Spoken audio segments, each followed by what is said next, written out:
Caleb Harris had spent 6 years being the only adult in the room. His sister Diane died on a Tuesday night in October, struck by a hit-and-run driver on Route 9 who never stopped, never turned himself in, and was never found. She left behind a 4-year-old girl named Ava and an open case that went cold before winter came. Caleb stepped in without hesitation. He raised Ava as his own, built their life around routine and quiet dignity, and told himself that was enough. For a long time it was. Then Megan entered their world. Unhurried, genuine, the kind of woman who remembered small things and meant what she said. She didn't try to fill a gap, she simply became part of the rhythm of their days. Until one evening, Caleb looked across the dinner table and understood that he didn't want to imagine his life without her in it. He proposed on a Saturday. Megan said yes. Ava had already known. She'd helped him pick the ring and could barely keep the secret for 3 days. For the first time since Diane's death, Caleb allowed himself to believe that something good was finally staying. 5 days later, Megan came to help reorganize the living room. She was moving books off the shelf, stacking them carefully when her hands stopped. She was holding a framed photograph. Caleb and his sister, arms around each other, laughing at something off camera. Megan's face went still. The color drained out of it slowly, the way light leaves a room at the end of the day. And just like that, everything began to fall apart. If this story already has you hooked, you're in the right place. Subscribe and turn on notifications. New stories drop every week, and you won't want to miss what comes next. The morning started the way most mornings did, with Ava talking before she was fully awake. She came downstairs in mismatched socks, her hair still pressed flat on one side from the pillow, and climbed onto the kitchen stool while Caleb stood at the stove turning eggs. She talked about a dream she'd had involving a talking dog and a school bus that could fly.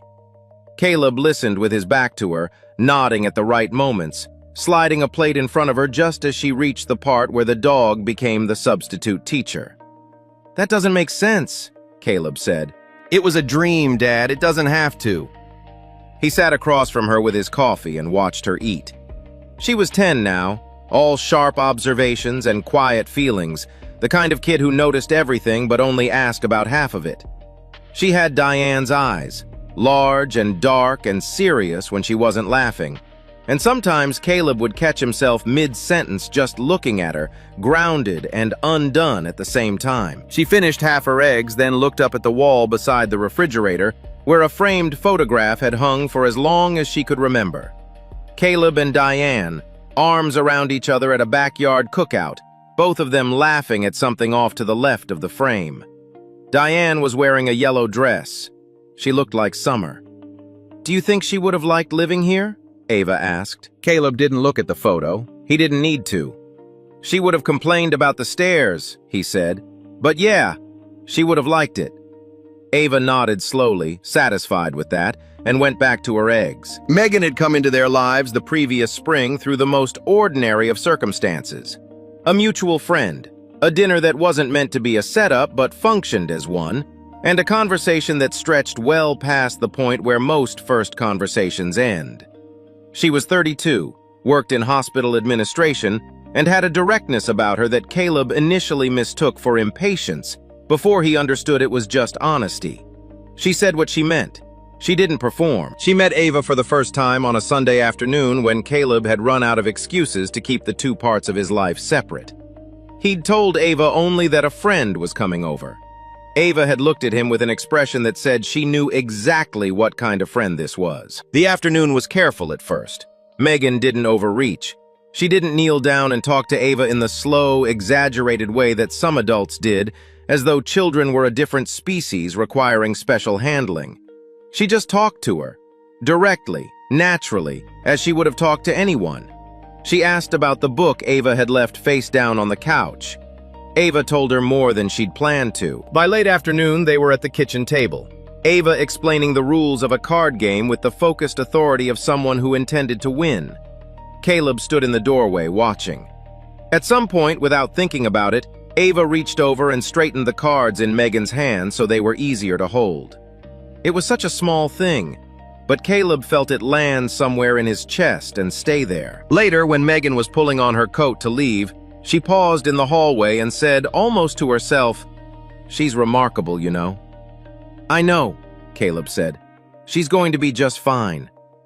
He didn't say anything to that, but he thought about it for 3 days afterward. They had been together for 7 months when Megan mentioned, during a quiet evening at her apartment, that she'd lived in the city for only about 4 years.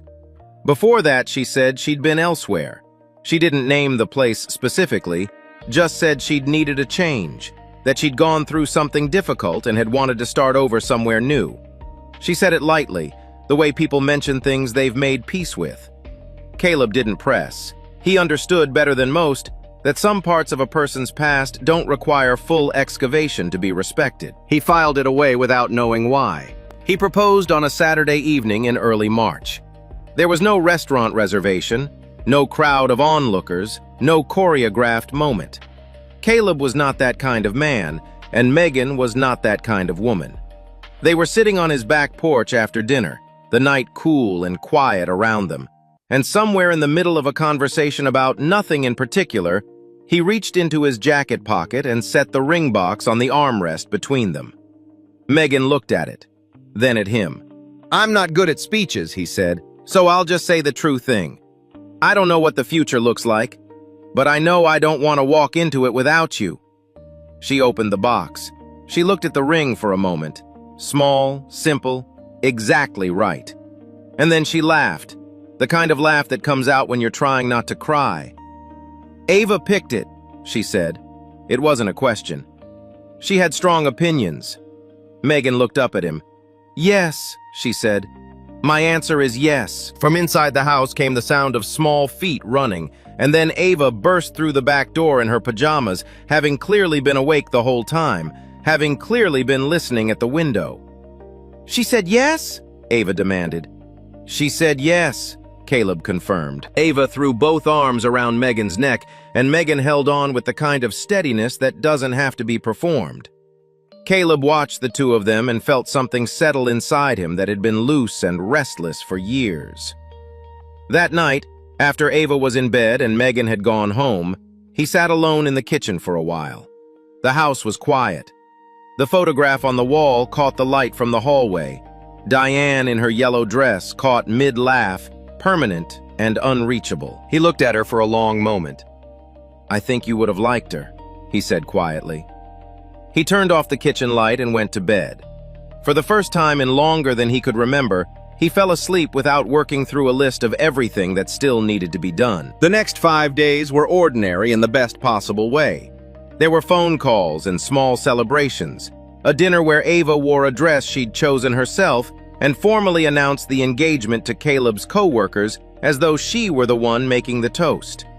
There were conversations about timelines and guest lists, and whether the backyard was big enough for an outdoor ceremony. Everything felt solid. Everything felt like it was finally moving in the right direction. On the morning of the 5th day, a Thursday, Megan came over to help Caleb reorganize the living room. He had boxes stacked near the door, books pulled off shelves, the room in the comfortable disorder of something being rearranged rather than dismantled. He was in the hallway when he heard her go quiet. Not the quiet of someone thinking or someone distracted, the kind of quiet that has a texture to it, sudden and total, like a held breath. He walked back into the living room. Megan was standing in front of the bookshelf holding the framed photograph of him and Diane. Her hands were still. Her face had gone a color he had never seen on her before. "Megan." She didn't answer right away. "Megan, what's wrong?" She looked up at him slowly, like someone surfacing from deep water, and in her eyes he saw something he could not yet name, something that looked less like surprise and more like recognition. She set the photograph down carefully, the way you set down something fragile that you've already broken. "Who is she?" Megan asked. Her voice was steady, but it cost her something to make it that way. "My sister," Caleb said. "Diane." The name landed on Megan like a physical thing. She turned slightly away from him, her hand still resting on the edge of the shelf, and for a moment she said nothing. Caleb watched her. He didn't understand what he was watching, only that something had shifted in the room in a way he couldn't account for. "You okay?" he asked. "I'm fine." She picked up a stack of books and moved toward the box by the door. She looks kind. In the photo." "She was," he said. The conversation moved on. Caleb led it. He had no reason not to. But Megan was not fine. For the rest of that afternoon, she kept her hands busy and her face arranged into something that resembled normal. She stacked books, labeled boxes, made decisions about what went where. She laughed at the right moments. She answered when he spoke to her. And underneath all of it, with every minute that passed, something was pulling her backward through time with a force she couldn't resist. It had been 6 years. 6 years since a night she had spent the better part of her adult life trying to bury so deep beneath the structure of her rebuilt life that it could no longer reach her. It could reach her now. She had been 26. His name was Derek, and she had been with him for 2 years. Long enough to know he drove too fast, and too short a time to know what he was actually capable of. They had been out late on a Tuesday night in October, a party on the east side, too much noise. Megan herself had stopped after 2 drinks. Derek had not. She remembered the drive home in pieces, not in sequence, but in flashes. The streetlights on Route 9, the radio too loud, Derek's hands loose on the wheel, her telling him to slow down and him laughing like it was a small thing. Then the figure at the side of the road. The way Derek didn't swerve in time. The sound. A sound she had never been able to fully describe to herself, even in the privacy of her own memory. And then the impact. And then they were past it, and Derek was accelerating. "Stop the car," she had said. "Don't," he had said back. Just the one word, low and certain. She had turned around in her seat and seen someone lying on the ground in the distance. And the distance kept growing. And she had said, "Stop the car," again, louder. And Derek had said her name once in a voice that told her exactly how this was going to go if she pushed further. She didn't push further. She didn't call anyone that night. She told herself she didn't know if the person was seriously hurt. She told herself someone else would have seen. She told herself she would figure out what to do in the morning. In the following weeks, she had searched compulsively. Local news sites, police reports, anything that surfaced about a hit and run on Route 9. She had found a short article, a name, a photograph, a woman in her early 30s, dark eyes, warm smile. The article said she had left behind a young daughter. The case had no leads. Megan had stared at that photograph for a long time. Then she had closed the browser and never opened it again. By the time Derek decided that nothing had happened, she had already let him decide for both of them. 4 months later, she left him. A year after that, she left the city entirely. She moved, found new work, built a new life with careful, deliberate hands. She told herself she was starting over. She had believed that. For years, she had actually believed it. The woman in the framed photograph was the same woman from that article. Ava came running in from the backyard just before 5 o'clock, cheeks flushed from the cold, still wearing her jacket. She spotted Megan immediately and crossed the room without hesitating, wrapping both arms around her from the side in the half-tackle way she had developed as her standard form of greeting. "You're still here," Ava said, pleased by this fact. "Still here," Megan confirmed. She held on a beat longer than usual. Ava pulled back and studied her face with the particular focus of a child who notices things adults think they've hidden. "You look tired," she announced. "I'm okay, Bug. Dad makes tea when he looks like that." "I'm okay," Megan said again, softer this time. Ava accepted this with a nod and went to find Caleb. And Megan stood in the middle of the half-reorganized living room, holding herself very still. Through the doorway, she could hear Ava telling Caleb about something that had happened at school, her voice quick and unself-conscious, the specific music of a child who feels safe enough to be loud. Megan looked at the photograph still sitting on the shelf. She thought about a woman in a yellow dress who had been walking home, who had left behind a 4-year-old girl, who had never been given an answer. She thought about Ava, who had grown up without a mother, who reached for her now without thinking about it, who had helped pick out a ring. She had to press her hand flat against the shelf to stay upright. She stayed for dinner. She didn't know how to leave without it becoming a conversation she wasn't ready for, And some part of her was still trying to find a version of this situation where everything didn't have to come apart. She watched Caleb help Ava with the placemat, watched him refill her water without being asked, watched the easy competence of a man who had spent years being both parents at once. She thought, I could say nothing. No one knows. It was 6 years ago and the case went cold and Derek is gone from my life. I could say nothing and this could still be my life. This table, this man, this girl. She thought, Ava asked if she was tired. She thought about the photograph. After dinner, Caleb walked her to her car. The night was clear and cold. He kissed her at the door and told her he'd call in the morning, and she nodded and said goodnight. And she drove 4 blocks before she had to pull over because she couldn't see the road properly. She sat in the parked car for a long time. She had spent 6 years telling herself she was a different person now. Better, rebuilt, that the choices she made at 26 did not define the woman she had become. But sitting there in the dark, she understood something she had been avoiding for a long time. The woman on Route 9 had a name. She had a brother. She had a daughter. And the daughter had just called Megan by a nickname she hadn't earned yet. She came back that same night. She hadn't called ahead.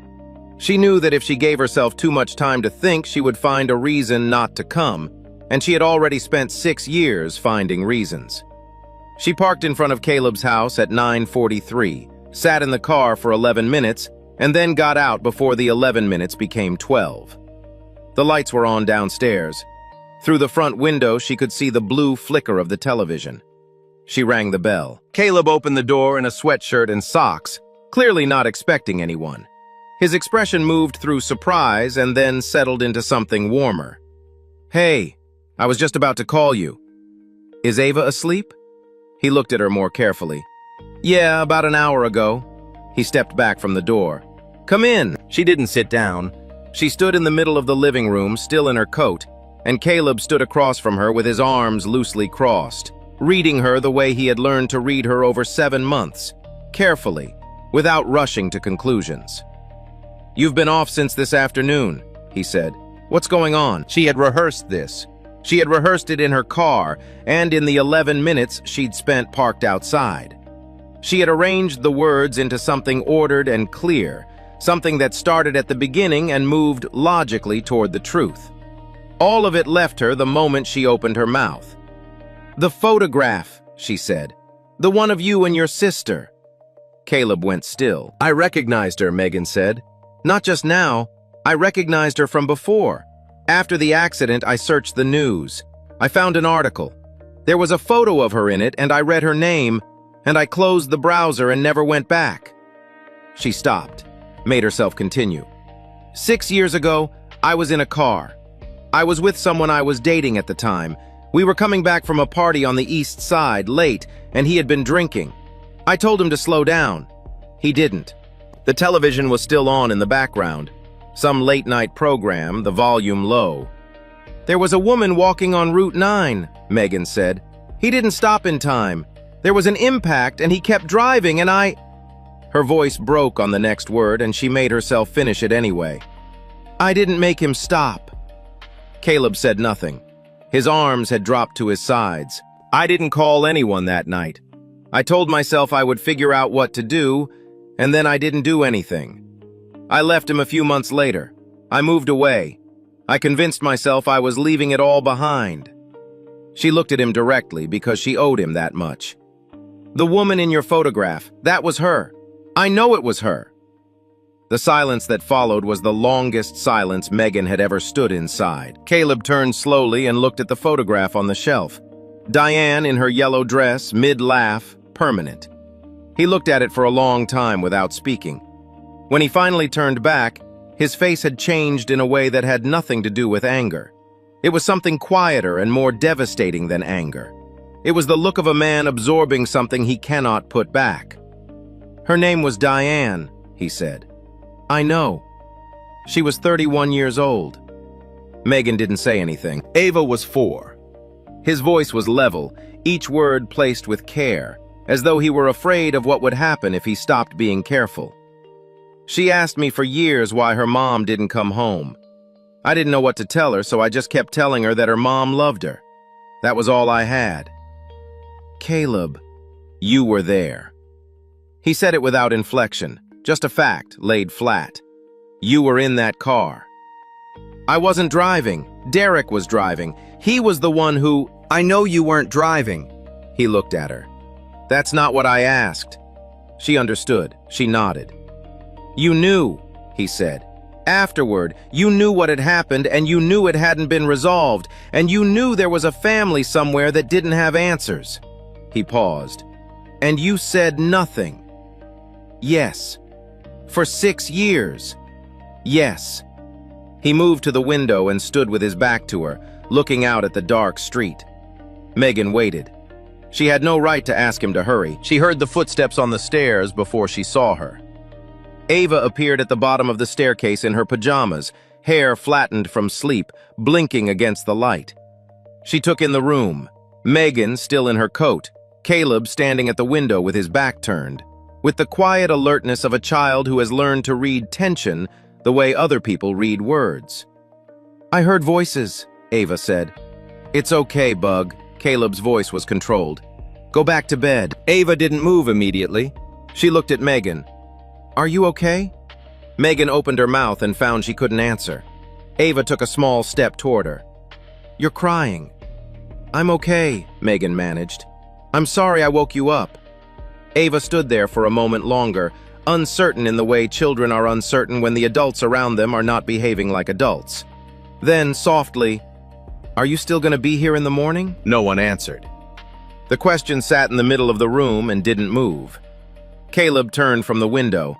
Ava, bed, please.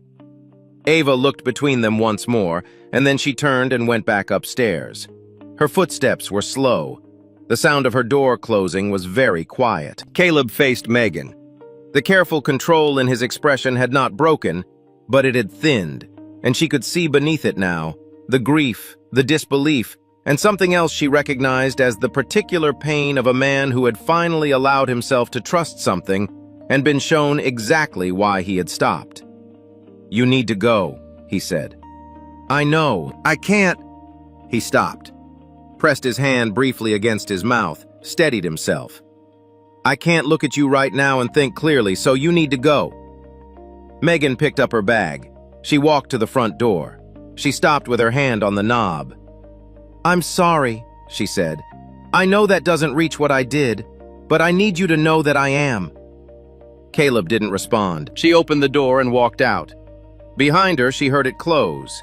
Not slammed, just shut. Firmly and finally, the way you close something you're not sure you'll ever open again. He stood at the closed door for a long time after she left. The television was still running in the other room, the low murmur of it, indifferent and continuous. Outside, he heard Megan's car start. He heard it pull away from the curb. He listened until the sound of it faded completely, and then there was nothing left to listen to. He walked back into the living room and sat down on the floor. Not in a chair, not on the couch. On the floor, back against the base of the sofa, forearms resting on his knees. He didn't turn off the television. He didn't turn on any more lights. He just sat in the half-dark and let the weight of the last hour press down on him without trying to manage it. Diane had been walking home. It was October, a Tuesday, and she had been 2 miles from this house when someone hit her and kept going. For 6 years, Caleb had constructed the unknown driver in his mind as something abstract, a faceless failure of conscience, a nameless cowardice. He had never been able to make the person real because there was no name, no face, no anything. Now there was. He wasn't sure whether that made it better or worse. He suspected worse. A nameless thing you can eventually accept as something the world did to you. A face is harder to file away. He heard Ava's door open upstairs. Her footsteps crossed the hallway, paused at the top of the stairs, and then came down slowly. She appeared at the bottom and looked at him, her father, sitting on the floor in the dark. And she didn't say anything dramatic about it. She just came and sat down beside him, shoulder to shoulder, her legs crossed, her hands in her lap.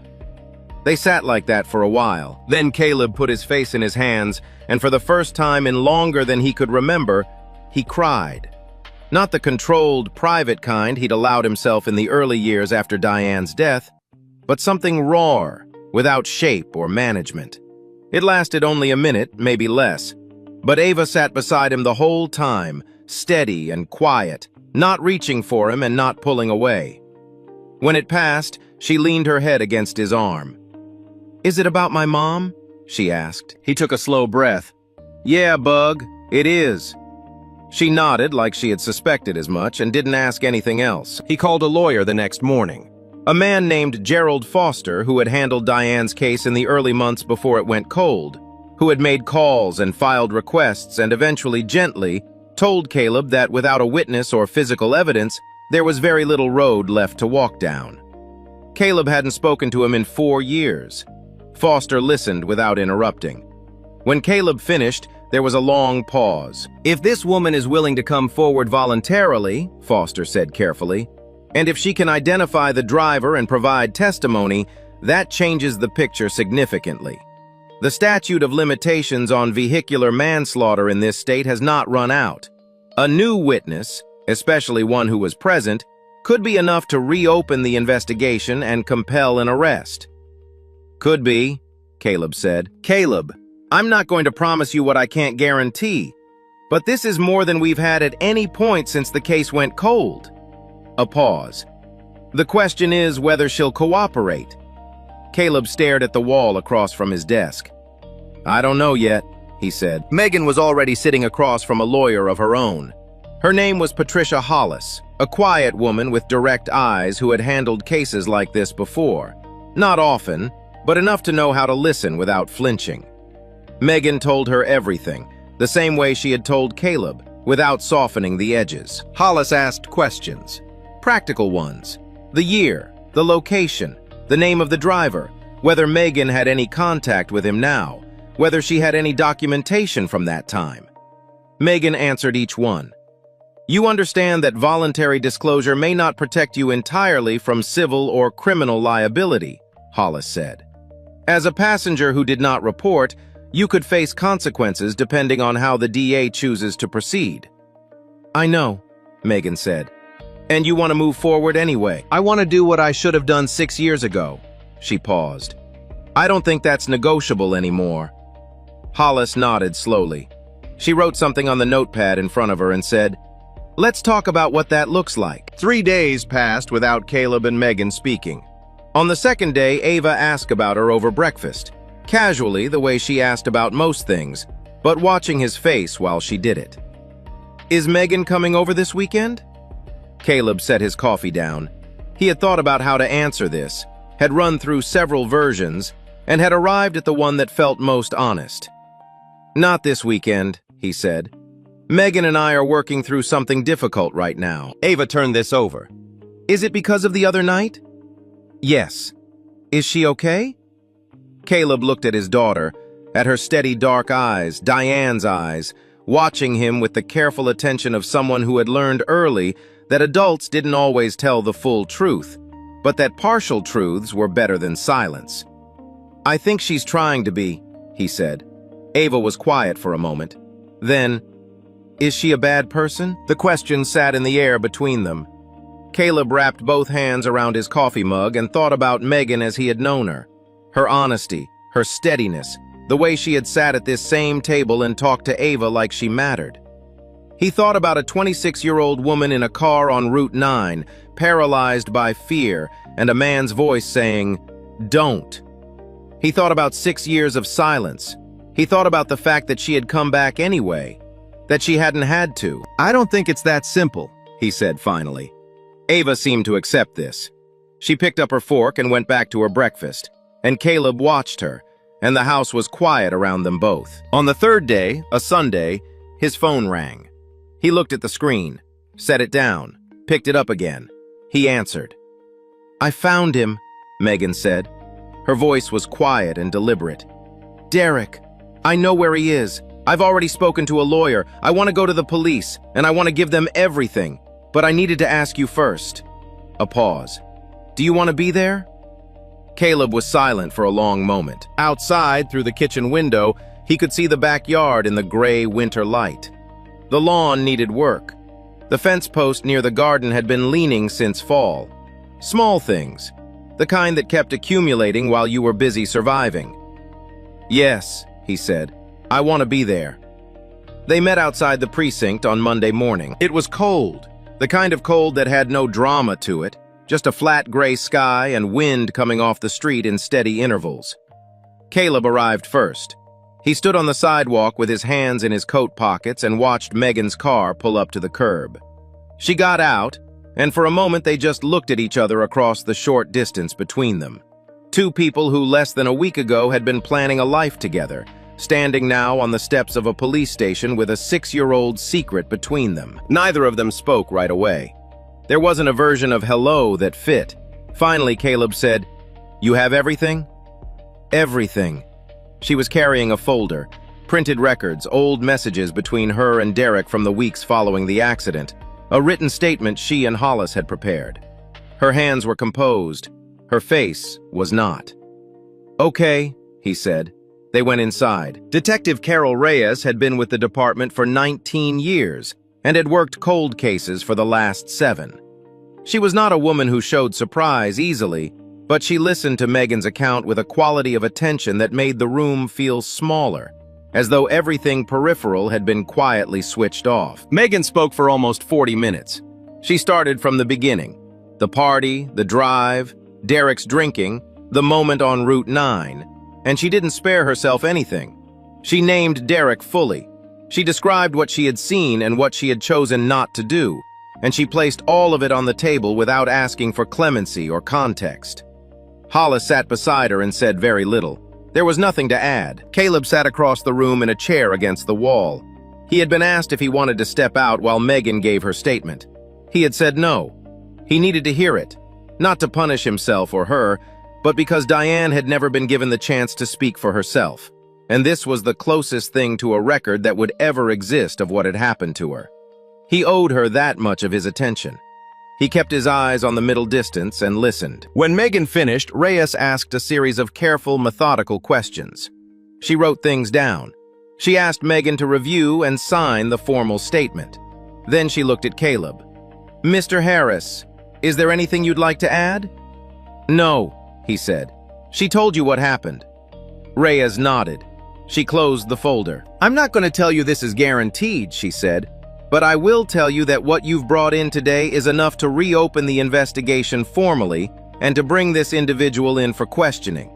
If the evidence holds and the DA moves forward, you're looking at charges." She paused. "It should have happened 6 years ago. I'm sorry it didn't." Caleb nodded once. He didn't trust himself to say anything more. Derek was brought in for questioning 2 days later. The details came through in pieces over the following week. He had initially denied everything, then changed his account when confronted with Megan's testimony and a reconstruction of the physical evidence from the original case file. A witness, a man who had been driving in the opposite direction that night and had reported seeing a car accelerate away from the scene, had been re-interviewed and confirmed details consistent with Megan's statement. On a Wednesday afternoon, Derek turned himself in. Hollis called Megan first.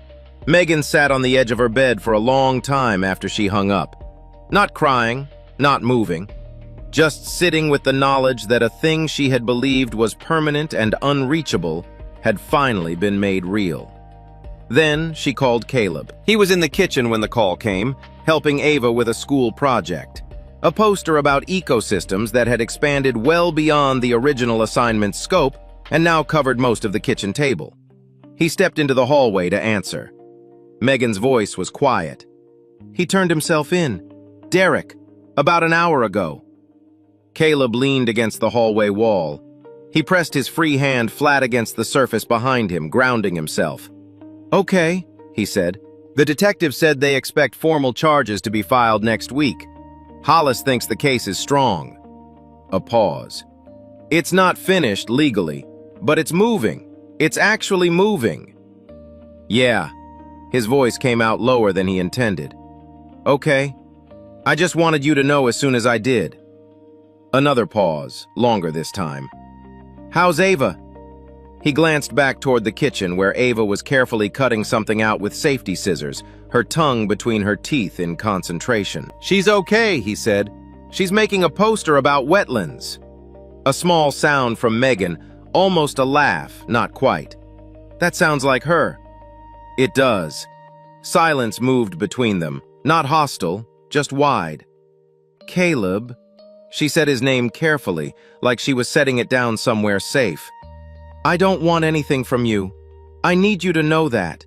I'm not calling because I think this changes what I did or makes it easier to... I'm not asking for anything. I know, he said. I just didn't want you to hear it from someone else. I know, Megan. He heard her exhale. Okay, she said. Take care of yourself.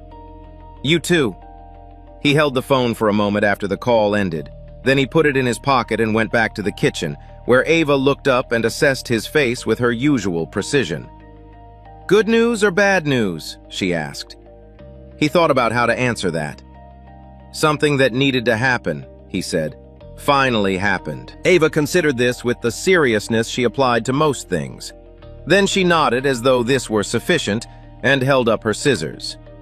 Can you cut a straight line? Mine keep coming out crooked. Give it here, he said and sat down. 2 weeks later, on a Sunday evening, Caleb drove to Megan's apartment. He had not planned it carefully. He had put Ava to bed, sat in the kitchen with the lights on and a cup of coffee that went cold, and then he had gotten in the car the way you do when you have finished arguing with yourself and arrived at something you can't talk yourself out of. She answered the door in a sweater, her hair down, and the surprise on her face when she saw him was entirely unguarded. Caleb. I'm not here to restart anything, he said. He meant it. He needed her to understand he meant it before he said the rest. I need you to know that. I don't know what I feel right now, and I'm not going to tell you I'm past what happened because I'm not. She nodded. She didn't reach for anything. But I watched you walk into that police station, he said. And I sat in that room and listened to every word you said, and you didn't leave anything out. You didn't protect yourself. You put everything on the table and you let them take it. He stopped, found the next part. That's not nothing. I don't know what it is yet, but it's not nothing. Megan looked at him. Her eyes were very still. I'm not offering you forgiveness right now, he said. I don't have it yet. Maybe I will and maybe I won't. I don't know.